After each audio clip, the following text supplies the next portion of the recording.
We're here in Mohali, actually. We've just arrived here at the location of Australia's first one-day game against India. We've got Mitchell Marsh, who's joining us for the first time on the Unplayable Podcast. Mitch, welcome to the pod. First time, gents. Thanks for having me.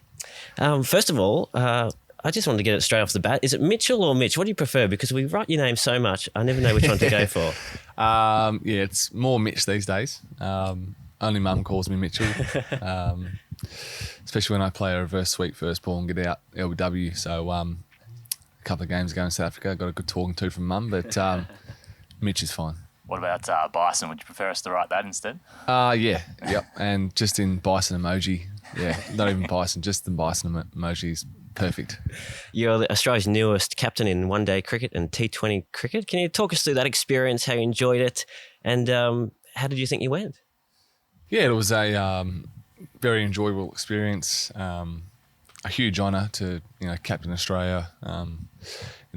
This is Patrick's team, and he's been a fantastic leader since he came on board. And I think it's really important that he has good people around him to help him out and give him a chop out at times. So, we've got a number of guys that can do the role. In South Africa, it was my turn, and we had a great tour. Would have been nice to finish off the one-day series with a win, but it wasn't to be. But I thoroughly enjoyed it, and took a lot of learnings from it from a leadership point of view, and it was just a huge honour.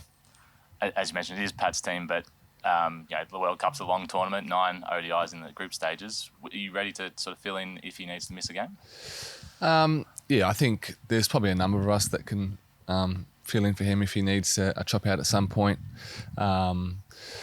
I think we've worked really hard over the last couple of years to have a bit of a leadership group where we're not always relying on Paddy, and him being a fast bowler, it's near impossible for him to play all 3 formats and play every game. So it'll be important that there's a group of us that can fill that void if needed. And how'd you go juggling, the batting? You obviously didn't bowl in South Africa, but, potentially bowling in this series in the World Cup. Did you like the challenge of being to juggle all those sort of moving parts? Yeah, it's I really enjoyed it, actually. I think, the support group that we've got and the support group that Pat's got really helps with that. All the planning and stuff. Had so many people, all of our staff were really helpful in that sense. I must admit it's pretty nice not bowling. But for me, not bowling means I probably don't get a game, so I've got to keep at least letting them think that I bowl. Hopefully people get my sarcasm there. I've been building nicely with the ball, and looking forward to getting back and playing as an all-rounder later on in this series, and hopefully throughout the World Cup. Yeah, can we talk about that then? Like, has the injury sort of gone to plan so far, and what's the sort of timeline on you returning now? Yeah, wasn't as an injury as such. I've had this ankle. I've had 5 surgeries on it throughout my career. Oh, wow. So it's more just Andrew McDonald wanted to look after it leading into what's going to be a big few months leading to this World Cup. And we're lucky that we've got 3 all-rounders that can hopefully share the load throughout. But really thankful that the medical staff and Ronnie and Pat have sort of given me that time to have a bit of a break from bowling. Hopefully I can repay them with a few wickets throughout the next few months. Were you tempted to bring yourself on at any stage during that South Africa series? Absolutely not. Anytime I don't have to bowl, it is fantastic. Although sometimes when you miss out with the bat, it can be a long day when you don't get a chance to bowl. So I did miss it. Can I just ask you about that, especially that 4th ODI? Naturally, the cameras were on you a lot as captain when Klassen and Miller were launching them into the stands. Obviously, you'd like to get them out, but sometimes you have to sit back and just admire, the size of some of the sixes they were hitting, especially being someone who hit a big ball yourself. Yeah, it was a crazy day. And I think, in previous years as a captain in that scenario, I would have been pretty rattled, but I was weirdly just quite calm and, I tried to communicate with the bowlers.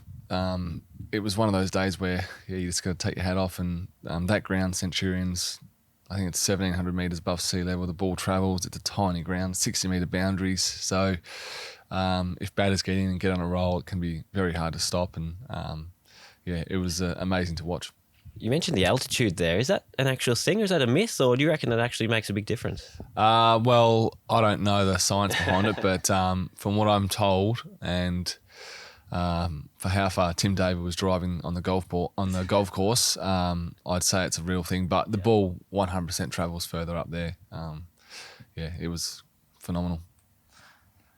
I mentioned you before, you hitting the ball well, some awesome scores in the T20s and finished off the series with a good score, 78, I think it was. You must be confident heading into this series and obviously the World Cup. Yeah, look, I feel like I'm batting as good as I ever have, especially over the last couple of months. So, take a lot of confidence into the World Cup and this series. It's a huge opportunity for the majority of us. It's potentially our last World Cup, certainly in one-day format. So, we're looking forward to giving it everything we have. And India is such an incredible place to play cricket. So, looking forward to the experience and hopefully we can go as far as possible. And let's talk about your numbers as an opener. 88 you're averaging as an opener in one-day cricket. Is that somewhere you want to bat more often because you're so far so good?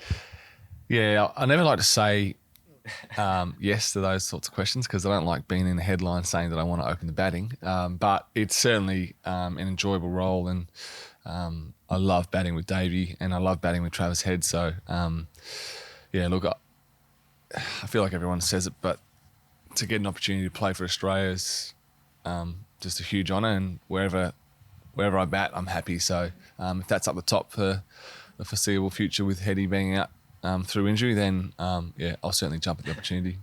Obviously, very unfortunate what happened to Trav. Have you spoken to him since he's gone home from South Africa? And how's he doing? Yeah, he's okay.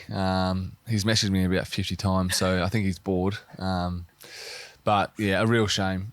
Heady's such an important player for our team, not only for what he brings on the field, but just his character off the field. He's by far my favourite cricketer in world cricket. I tell him that all the time. I love watching him play, but his personality, who he is around our team, he's a great leader. He brings a great perspective to the game, which we obviously play a lot, and it can be quite consuming at times, but Heady's just so level, and he's an incredible guy. So he'll be very much missed, but you never know. In 6 or 8 weeks' time, if we have a few injuries or whatever, you might see him back in here. So fingers crossed that doesn't happen for someone else, but he'll be a big miss for us. How is the feeling around the group heading into the World Cup? As you mentioned sort of before we came on air, it's been a long lead in so far, 3 more ODIs to go, 2 practice games, and then we get into the tournament proper. So how's everyone sort of feeling and just, I guess, eager to get into the actual start of the tournament? Yeah, it's been nice to welcome everyone sort of into the squad again. We've had a few moving parts over the last month with a few injuries and guys needing a bit of a rest. So to bring everyone together now really feels like the start of the campaign. 3 one-days against India will be really tough, but a good opportunity for us to iron a few things out, and we won't necessarily have our best team on the park for all 3 of those games, but really important to still get game time into some and let guys build into what's going to be a huge few months. So the World Cup itself, the format now is I think 9 round games is it's going to be hard work, but we're all looking forward to it, and there's a great feeling amongst the group. Without giving away too many trade secrets, what are those things, according to you, that need to be ironed out a little bit in order to take the next step? Yeah, I think you saw against South Africa, we had some pretty big totals to chase, and we weren't able to even really get close. So we spoke about it in our post-match press conference, Andrew McDonald and I, just about partnerships, and we know there's going to be times when it's going to be difficult to start for batters. So guys who are in really taking that onus to go big when they can, and setting up the team. We got some incredible power towards the back end, so hopefully we don't expose that too early on in the innings, and if we give them a chance towards the back end, then anything's possible for this group. So we know that, and hopefully we see that throughout the next, I think we've got 5 games until the World Cup starts, so should be good. Might just jump back to your bowling quickly. We saw Stoinis open in South Africa. I think you've done it in the past in white ball stuff as well. Could we potentially see you opening the batting and the bowling in the same game in the World Cup? Well, I said to Paddy that throughout the Ashes with the Dukes ball that I should have been opening the bowling, and I couldn't get that across the line with him. So maybe. Stoinis done a very good job, and he's super skillful. So, we'll have to wait and see with that one. Looking back to the 2015 World Cup, you were part of that squad. Played a few games, I think, at the start of the tournament as well. Maybe a fife as well early. At the G. So you got some 90,000. So you got some form there. What are your memories of that tournament? And are you seeing any parallels between that squad and this squad? It's going back a long way now. Parallels. I mean, that was a pretty amazing team, and there's a lot of guys that are still here. We're still hanging on. So. I think we had a great environment then, very relaxed, guys, just being themselves and I guess going about it their way, and that's been a really big thing for Paddy. So as a leader, hopefully there's a few parallels there. My memories of the trip it was an incredible sort of 8 weeks, a home World Cup. We kind of had one game a week almost. Post games we celebrated pretty hard, which was one of Darren Lehman's big things was to celebrate success, and we had an absolute ball. And I think in tournament play, obviously the most important thing is to win games and play good cricket, but you've got to enjoy it, and you've got to enjoy the experiences of a World Cup. And being in India, there'll be different challenges throughout that, but we've still got to make sure we enjoy ourselves and have fun as a team. So hopefully come the end of November, we're right up there. I might just ask about India and that sort of experience and playing here. You've spent a lot of time with David Warner here with the Delhi Capitals. He's obviously loved you. I reckon he takes more selfies than anyone else in the country. What's it like, sort of that experience of playing in India and being a cricketer in India? Yeah, it's hard to explain what it's like over here. They're by far the most amazing fans in world cricket. They're extremely passionate. They know every single intricacy of the game, which for people who just watch the game, they don't always know all the rules and everything that happens throughout a game. They say cricket's a religion here. It's pretty much true. And certainly some of the Indian cricketers are on the highest pedestal you could possibly be on. So it's always I find that I've been coming to India to play cricket since I was 18, which is a long time ago now. But every time I come here, I have a new experience. You try new foods. There's just so much to do here outside of the game. So I like to experience as much as I possibly can. The cricket's hard. It's going to be hot. We'll be faced with some tough conditions, but I think this group has got enough experience of all playing here and playing together now for a long period of time that hopefully we'll be okay. Putting you on the spot here, but do you have a favourite food that you like to try when you come to India? Well, you can't really go past the butter chicken with 50 servings of garlic naan. But my body type, I've got to stay clear of the butter chickens this trip and just knuckle down a bit heavy. And favourite cities in India or favourite places that do butter chicken? Yeah, favourite cities. Well, I play for Delhi, so Delhi's going to be right up there. Favourite cities. Well, Dharamsala's right up there. That's an amazing place to go to, which we'll go. We play New Zealand there, which will be awesome. Bangalore, Mumbai. Mumbai's, awesome. You got a lot of Australian stuff there, good cafes, good coffee, great restaurants. You can't really go past those couple. Seems like the World Cup schedule is, for Australia at least, is to your liking then. Obviously a lot of games in those cities. Did you have a word with them before the schedule event? No, I didn't, unfortunately. First game's in Chennai against India. Chennai normally turns, so I'm sure there was some thinking that went into that. But we're looking forward to getting to all these places. It's going to be, it's a brutal schedule, but every team's the same, and we're pumped for it.